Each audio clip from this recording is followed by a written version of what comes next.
Welcome to the communication section. When doing research to create this course, communication was the #1 topic of interest and the #1 area that couples wanted to improve in their marriage. So as you can imagine, I have a lot to say on the matter. Remember, many of these concepts can take time to master. Be patient with yourselves and, more importantly, be patient with each other as we go through this process. One of the easiest ways to be patient is with humor. Much of the communication in a marriage can be and should be fun and funny. You've got to be able to laugh at yourselves and your situations. Monogamy can be hard and sometimes even annoying.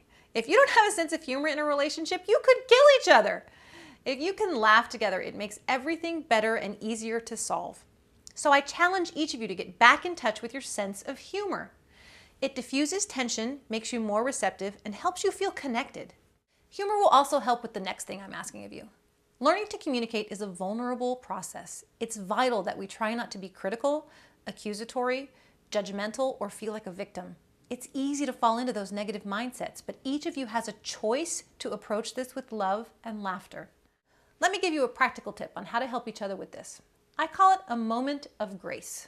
We're not always going to get it right the first time. So when your partner blows it, before you get angry or defensive, hit that 5-second pause button and lovingly and kindly remind yourself and them of the new way you've agreed to communicate. For instance, if you start to tell your spouse something that hurt your feelings and they immediately jump to an offensive position, before getting furious, give them the benefit of the doubt. Give them that moment of grace and say something like, "Sweetie, this is one of those things that we're working on. Maybe we could try it the new way." Let them have the opportunity to get it right. Believe it or not, most pain inflicted in a relationship is accidental. Chances are you're not married to a jerk. Give your partner the benefit of the doubt. Let me tell you what this can look like. The other day, my husband was outside helping several kids safely take turns with a bow and arrow. I could tell he was getting frustrated. From the outside looking in, I could see what I thought was a far better and more efficient way to make this happen. I went outside and said sweetly, "Honey, can I speak to you?" He took one look at me and said, "No, I don't think so." What? I turned around and walked away, and I was mad. Back in the house, however, I remembered to give myself and him a moment of grace. I realized that what I was about to do was a little controlling, and he's known me for 20 years. Of course he didn't want to talk to me.